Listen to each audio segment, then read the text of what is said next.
बिस्मिल्लाहिर्रहमानिर्रहीम। अस्सलाम वालेकुम। उम्मीद है आप सब ठीक ठाक होंगे और खैरियत से होंगे। तो आज का व्लॉग जो है वो सुबह नाश्ते से शुरू हो रहा है और यहाँ मैं अपने बेटे के लिए बना रही थी नाश्ता। बच्चों की रोज़ाना नई नई डिमांड्स होती हैं, वो बिल्कुल भी एक जैसा नाश्ता करना नहीं चाहते हैं। कभी कुछ खाना चाहते हैं, कभी कुछ।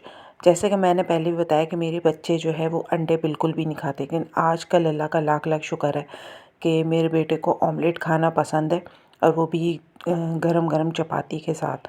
तो अक्सर व बेशतर मैं उसको ऑमलेट बना देती हूँ और चपाती के साथ जो है बड़े शौक़ से वो खा लेता है। आज लेकिन उसका मूड था कि मम्मा मुझे रैप बना के दें, और वो अपने लिए, जब हम ग्रॉसरी करने गए थे तो वहाँ से चिकन चंक्स लिए थे और ये टॉर्टिला रैप्स लिए थे। तो आज उनकी डिमांड थी कि मुझे मम्मा रैप बना के दें। तो बस यहाँ पे नाश्ते की तैयारी चल रही है और मैं उसके लिए जो है नाश्ता तैयार कर रही हूँ। सर्दियों में बड़ा मज़ा आता है डिफ़रेंट डिफ़रेंट नाश्ते करने का, और गरम गरम।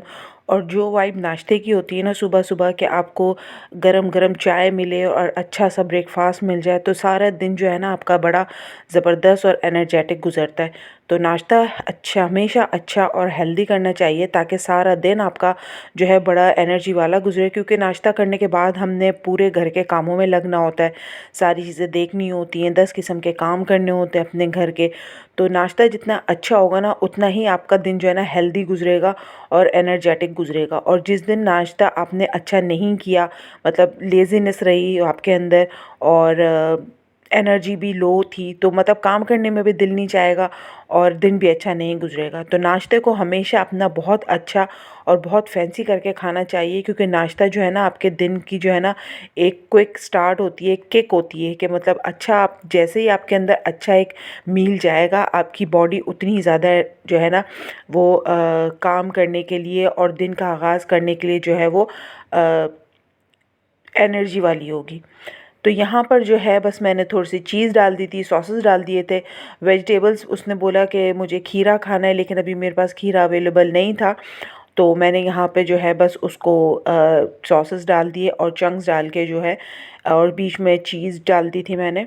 ये मेरे पास मोज़रेला चीज़ थी, तो ये डाल के जो है बस रैप कर दिए थे। और बहुत मज़े का लगता है इस तरह से बना के खाने में, और सॉसेस और चीज़ से जो है मज़ा और भी दुबाला हो जाता है। तो बहुत अच्छा है ये बच्चों को अगर हम दें तो। वैसे तो आजकल टाइम की कमी की वजह से मैं नहीं कर पाई इस तरह से, वरना मैं चिकन के जो है अक्सर व बेशतर घर में ही बोनलेस लाके और उसके जो है मसाला लगा के मैरिनेट करके रख देती हूँ, और वही ज़्यादातर प्रेफर करती हूँ कि बच्चों को दिए जाए। लेकिन इस दफ़ा उसको शौक़ चढ़ा था, दिल चाह रहा था कि वो जो है फ्रोज़न आइटम जो है वो बाज़ार से ले। बच्चे बाहर चीज़ें देख लेते हैं ना, तो बच्चों का दिल चाहता है कि हम भी ये ख़रीदें। तो हम लोग अब बहुत कम कर दिया है, पहले तो फिर भी टेंडर पॉप्स वगैरह बच्चों को दिला दिया करते थे, लेकिन अब काफ़ी हद तक हमने बाहर की जो फ्रोज़न आइटम है वो कम कर दिए, नहीं देते। ज़्यादातर यही प्रेफर करते हैं कि घर में बोनलेस लाई जाए और साफ़ सुथरी धो के बना के बच्चों को दिया जाए, ताकि उनको अच्छा हेल्दी मील मिले। तो बस यहाँ पर नाश्ते से फ़ारिग होके मैं आ गई थी। मेरे पास करेले जो है लेकर आई थी मैं, 3-4 दिन हो गए थे, और मैं फ्रिज में रख के जो भूल गई थी, क्योंकि सामान जब नीचे की तरफ दबा हुआ होता है ना तो जहन से निकल जाता है। तो आज मैंने देखा तो करेले जो है थोड़े से इसमें से एक आध गल भी गया था। तो मैंने कहा मैं इसको निकालती हूँ और वॉश करके इसको धो के और नमक लगा के इसको रख दूँगी। और इससे ये है कि आप फ्रीज़ कर दें, और जब पकाने हों तो फिर आसानी होती है, निकाले और पका लिए, टाइम वेस्ट नहीं होता। क्योंकि करेले जब भी बनाने होते हैं तो उन्हें छील के, धो के और फिर जो है नमक लगा के वेट करना पड़ता है, ताकि उनकी करवाहट जो है वो निकल जाए। लेकिन इस तरह सब्जियां लाके और कटिंग करके और सारे उनके काम करके जब हम फ्रीज़ कर देते हैं, तो पकाते वक्त बड़ी आसानी हो जाती है। ख़ास तौर पे आपको कहीं जाना है, आपके कहीं कमिटमेंट है, किसी ने आना है, या कोई भी आपको ज़रूरी काम है, डॉक्टर की अपॉइंटमेंट हो गई, या बच्चों के स्कूल जाना है, तो उससे ये होता है कि फिर आप आए, फटाफट फ्रीज़र से सामान निकाला और आपने जल्दी से पका लिया। फिर आपको काटने पीटने का, और जैसे अब ये करेले, इनको नमक लगा के तकरीबन आधे घंटे तक छोड़ना होता है, ताकि इनका कड़वा पानी निकल जाए।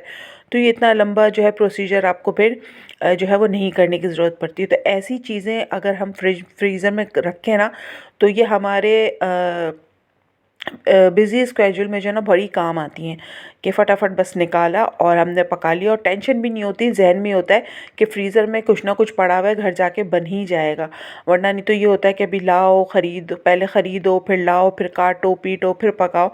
लेकिन इस तरह अगर थोड़ी थोड़ी चीज़ें हम करके रख लेना तो यह है कि आसानी हो जाती है। हाँ, मेरे साथ तुरई का एक्सपीरियंस अच्छा नहीं रहा। मैं तुरैयाँ लाई थी और लाके काट के मैंने उनको फ्रीज़ कर दिया था, लेकिन जब मैंने उनको निकाला ना पकाने के लिए तो वो थोड़ी सी हल्की सी ब्राउनिश सी ब्लैक ब्लैक हो गई थी। तो बना तो मैंने ली थी, टेस्ट में तो सही थी, लेकिन शक्लन जो है ना वो थोड़ी सी बिगड़ गई थी। तो तुरई का मुझे ऐसा लगा कि ताज़ी ही लानी चाहिए और ताज़ी ही पकानी चाहिए। जितनी भी मतलब तुरई की फैमिली की हो गई, तुरई हो गई, लौकी हो गई, इनको आप काट के नहीं रख सकते। इनको उसी वक्त जो है लाके और 2-3 दिन के अंदर जो है पका लेना है। ये फ्रीज़ वाला आइटम नहीं है। बाकी करेले हो गए और पालक हो गई, मेथी हो गई, शलजम भी मैंने फ्रीज़ किए हैं, वो भी सही रहते हैं। तो काफ़ी सारी चीज़ें जो है ना वो मैं फ्रीज़ करती रहती हूँ फ्रीज़र के अंदर लाके, क्योंकि अक्सर ऐसा होता है कि हम जिस जगह पे रहते हैं यहाँ पर मार्केट थोड़ी दूर है, और जब भी मैं जाती हूँ तो अपने हस्बैंड के साथ जाती हूँ, अकेले मतलब नहीं निकलती मैं। तो इसलिए जब वो स्टोर जाती हूँ ना मैं किसी भी मार्ट में या ग्रॉसरी करने, तो मैं थोड़ी सी एक्स्ट्रा सब्जियां लाके और इस तरह की कटिंग करके रख देती हूँ, क्योंकि रोज़ रोज़ फिर हस्बैंड के पास भी टाइम नहीं होता, कि उनको भी बहुत बिजी होते हैं कि मुझे सब्ज़ी ला के दें, मुझे ये ला के दें, तो उनके पास भी टाइम नहीं होता। तो इस तरह मैं थोड़ी सी चीज़ें जो है ना अपनी स्टोर करके रख लेती हूँ, ताकि जब मुझे पकाना हो तो मुझे आसानी हो। और मेरी कोशिश यही होती है कि रोज़ मेरे घर में सब्ज़ी ज़रूर पके, क्योंकि मैं और मेरे हस्बैंड जो है वो सब्ज़ी बहुत शौक़ से खाते हैं, और हमारा यही होता है कि हमारे खाने में एक सब्ज़ी ज़रूर हो। गोश्त ज़्यादातर जो है, गोश्त में भी चिकन, बच्चे मेरे ज़्यादातर चिकन खाने वाले हैं, तो वो चिकन प्रेफर करते हैं खाना। लेकिन हम यह है कि सब्ज़ी और दाल वगैरह जो है बड़े शौक़ से खाते हैं। तो मेरे एक टाइम के खाने में ये चीज़ें ज़रूर होती हैं। तो इस तरह जो है ना बड़ा मज़े का और अच्छा खाना बन जाता है, और आपके अंदर प्रोटीन वगैरह जो भी आपकी बॉडी को जिस चीज़ की ज़रूरत है वो आपको हासिल हो जाती है। बाहर शायद आपको दरवाज़ा नॉक करने की आवाज़ आ रही हो। एक्चुअली बाहर जो है आए हुए हैं पोलियो के ड्रॉप्स पिलाने वाले, और हम लोग जो है अवॉइड करते हैं बच्चों को, कभी भी हमने जो है नहीं पिलाया। एक आध दफ़ा कभी पिला दिए हों, लेकिन यह है कि अब हम बच्चों को नहीं पिलाते। वैसे तो मेरे बच्चे माशाल्लाह दोनों जो हैं वो बड़े हो चुके हैं, अब पोलियो ड्रॉप्स वाले नहीं हैं, लेकिन वो जब भी आते हैं तो वो बड़ा दरवाज़ा पीटते हैं बाहर खड़े होके, और जाके उनको मना भी करो कि बच्चे नहीं हैं तो वो फिर यही बोलते हैं कि कितने साल के बच्चे हैं, क्या है, ये चीज़ें मालूम करते हैं। लेकिन मैंने जब भी पोलियो ड्रॉप्स पिलाए ना, मैंने किसी क्लिनिक से पिलाए हैं जहाँ पे बच्चों की वैक्सीनेशन कराने जाती थी ना, तो वहीं से मैंने पिलाए हैं इनको ड्रॉप्स। और इस तरह दरवाजे पे खड़े होके हम लोग नहीं पिलाते, क्योंकि एतबार नहीं होता और दिल भी नहीं मानता कि सारा दिन वो अपनी दवाइयों को लेके गर्मी में धूप में घूम रहे होते हैं, उनका टेम्परेचर मेंटेन नहीं होता, और किस तरह से बस वो उन्होंने अपना टारगेट पूरा करना होता है, और बच्चों को जैसे तैसे पिलाई, और उसके बाद अब पता नहीं वो दवाई सही होती है नहीं होती है, तो बिल्कुल भी ना दिल नहीं मानता इस चीज़ का। तो जब भी अगर हमारे घर पे पोलियो वाले आते हैं ना, हमारी फैमिली में किसी के भी घर पे, तो हम लोग मना कर देते हैं, और हम लोग क्लिनिक से जाके पिलाना ही जो है वो बेहतर समझते हैं, कि एक डॉक्टर के हाथ से पी ले बच्चा तो ज़्यादा सेटिस्फेक्शन रहती है, सुकून रहता है। तो यहाँ जो है बस सर्दियाँ जो है आ गई हैं ज़बरदस्ती, कराची में भी। अब तक तो हम अलग अलग जगहों पे सुन रहे थे कि इस्लामाबाद, पिंडी, मरी में सर्दियाँ हैं, लेकिन अब कराची में भी अच्छी मज़े की सर्दी आ गई है। तो मैं गई थी ज़लबरी कुछ सर्दियों के कपड़े लेने के लिए, और ज़लबरी जो है आजकल मेरा मोस्ट फेवरेट ब्रांड हुआ हुआ है, क्योंकि इसके एक तो कपड़े बहुत ही ज़बरदस्त हैं, और दूसरी बात कि दूसरे ब्रांड्स के लिहाज से ये बहुत रीज़नेबल है। यानी कि ये 1200, 1500 या 2000 के अंदर आपको बेहतरीन कुर्ती जो है मिल जाती है, जो आप कहीं पहन के भी जा सकते हैं और अपने घर में भी आराम से यूज़ कर सकते हैं। तो ये बहुत ज़बरदस्त मुझे जो है मैं अपनी शर्ट पीस लाई थी, पहले भी लेकर आई थी मैं सर्दियों के कपड़े दो। एक मैंने 2 पीस लिया था दुपट्टा और कमीज़ के साथ, और एक रेड कलर की शर्ट ली थी, तो उसकी वीडियो मैंने नहीं शूट की थी। लेकिन यह है कि ये मैं अभी लेकर आई थी, तो मैंने कहा कि इसको मैं आपके साथ जो है शेयर करती हूँ। तो ये 2 मैंने जो है शर्ट्स ली थी और ये इनका इतना अच्छा गर्म कपड़ा है, यानी कि आप घर में पहन के काम वाम भी करें ना तो आपको बिल्कुल ठंड का एहसास नहीं होगा। बहुत वार्म कपड़ा ये है और लुक भी इतनी अच्छी है पहनने के बाद और बड़ा ज़बरदस्त है। मैं आपको प्राइस भी मेंशन करती हूँ कि बहुत रीज़नेबल प्राइस है। इसमें स्टिचिंग भी है, इसमें लेस भी लगी हुई है, इसमें मतलब लुक भी अच्छा है। तो यानी कि अगर हम कोई शर्ट पीस लेके उसे दर्जी के पास दें और उसका छोटा मोटा ये लेस वगैरह का मटेरियल ख़रीदें तो वो इतने का ही आ जाता है और उसमें आपको इतनी ज़बरदस्त स्टिच वाली ब्रांडेड जो है शर्ट मिल रही है। तो मैं तो यही प्रेफ़र करती हूँ कि जो है ना, आप दर्जियों के झंझट से अच्छा है कि आप जाएँ और अपने साइज़ का जो है ना रेडीमेड कपड़ा उठा लें। ज़बरदस्त भी मिल जाता है और पैसे भी ठीक होते हैं। और इस मामले में मुझे ज़ेलबरी जो है ना सबसे ज़्यादा पसंद आते हैं। ये देखें 1500 रुपये की शर्ट है लेकिन ज़बरदस्त है। इसको वाइट शलवार के साथ या बेज शलवार के साथ आप पहने, वाइट दुपट्टा ले लें तो ज़बरदस्त सा एक लुक आ जाएगा आपका और आप कहीं भी जब जा रहे हों तो बड़ा जो है ना अच्छा एक आउटफिट बन जाता है।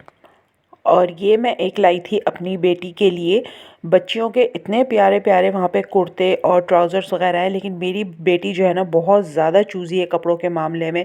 यानी कि हम उसको इतने ड्रेस दिखा रहे थे कि ये ले लो लेकिन उसने जो है बस ये ऐसा है, ये वैसा है, इसका डिज़ाइन ऐसा है, मैं टाइट जो है स्लीव्स नहीं पहनूँगी, मैं बन गला नहीं पहनूँगी। इतना इसने हमें परेशान किया है कि मुझे तो लिटरली गुस्सा आ रहा था क्योंकि इतने ज़बरदस्त बच्चियों के भी 1200 रुपये में और 2 पीस जो है नॉर्मली 2500 के अंदर इतने प्यारे सूट मिल रहे थे जिसकी कोई हद नहीं। तो एक ये सूट जो है मैं इसका एक सूट लेकर आई थी, उसमें ना शलवार जो है वो धोती शलवार निकली जो कि ये बिल्कुल भी नहीं पहनती, चिपके हुए और टाइट कपड़े। तो मुझे वो चेंज करा के जब मैं गई तो ये मुझे वहाँ पर ये नज़र आया और ये भी बहुत ज़बरदस्त इसका ड्रेस मिला मुझे। और बच्चों के लिए देखें ना, कहीं जाना है कुछ है, अब हम हर चीज़ के लिए दर्जी के पास भागें, मटेरियल के भागें, इससे अच्छा है कि आप जाएँ रेडीमेड ख़रीदें। ब्रांड का ब्रांड हो गया और आपको आसानी की आसानी हो गई कि आप लाए, बस प्रेस किया और पहन लिया। तो ये जब इसने पहना था इतना प्यारा लग रहा था माशाल्लाह से इसके ऊपर। इसके साथ एक छोटा सा इन्होंने नेट का दुपट्टा भी दिया हुआ है और खुला डुल्ला जो है इसका ट्राउज़र भी है, स्लीव्स भी। अच्छा, मेरी भी यही आदत थी कि मुझे ना फंसे हुए कपड़े और टाइट कपड़े बिल्कुल भी नहीं पसंद थे और ना अब तक मैं पहनती हूँ। और यही सेम आदत इसके अंदर भी आई है मेरी बेटी में कि उसको भी ना ढीले स्लीव्स वाले, खुले स्लीव्स, इस तरह के कपड़े पसंद हैं। लेकिन मुझे कपड़े पहनने का बहुत शौक़ है कि मुझे अच्छे लगते हैं कपड़े पहनना। और मेरी बेटी ज़्यादातर जो है ना, बस उसको ये होता है कि घर में जब मैं हूँ तो ट्राउज़र टी शर्ट के अंदर हूँ, जब बाहर जाती है तो जब मैं उसको बोलती हूँ तो कपड़े पहन लेती है। तो अगर आपने यहाँ तक मेरी वीडियो देख ली है तो मेरे चैनल को सब्सक्राइब किए बगैर मत जाइएगा, वीडियो को लाइक भी करिएगा। फिर मुलाकात होगी, जब तक के लिए अल्लाह हाफ़िज़।